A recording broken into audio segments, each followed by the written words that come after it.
اس کی خواہش کر کے جو کچھ آپ کے پاس نہیں ہے اسے خراب نہ کریں جو آپ کے پاس ہے۔ یاد رکھیں کہ آج آپ کے پاس جو کچھ بھی ہے وہ کبھی ان چیزوں میں شامل تھا جن کی آپ صرف امید کرتے تھے۔ خوش رہنا یہ جاننا ہے کہ تھوڑے سے کیسے مطمئن رہنا ہے۔ اچھی طرح جینے کا فن اور اچھی طرح مرنے کا فن ایک ہی چیز ہے۔ زندگی کی خوشیوں سے زیادہ لطف اندوز ہونے کے لیے اعتدال سے رہو۔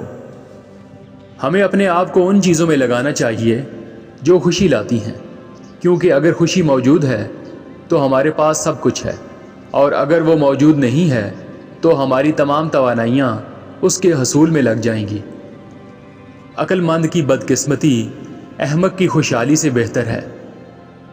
دیگر برائیوں سے محفوظ رہنا ممکن ہے، لیکن جہاں تک موت کا تعلق ہے ہم انسان بغیر دیواروں کے شہر میں رہتے ہیں۔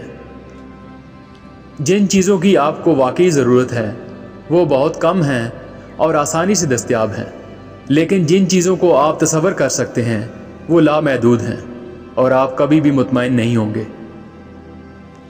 خوشی انسان کی زندگی کا سب سے بڑا مقصد ہے۔ سکون اور سمجھداری خوشی کی بنیاد ہے۔ جو تھوڑے پر مطمئن نہیں ہوتا وہ کسی چیز سے مطمئن نہیں ہوتا۔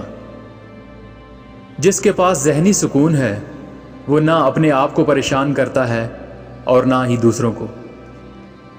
آزادی خود کفالت کا سب سے بڑا پھل ہے۔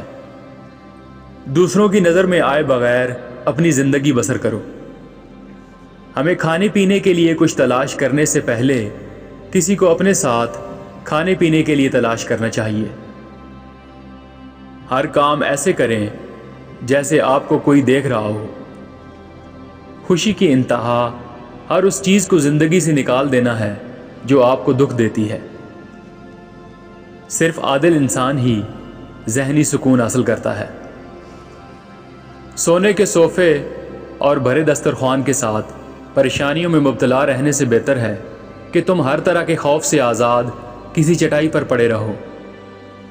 امیر ہونا کوئی انتہا نہیں ہے، بلکہ اس میں صرف پریشانیوں کی نوعیت بدل جاتی ہے۔ جس کو دولت کی کم سے کم ضرورت ہے وہ دولت سے سب سے زیادہ لطف اندوز ہوتا ہے۔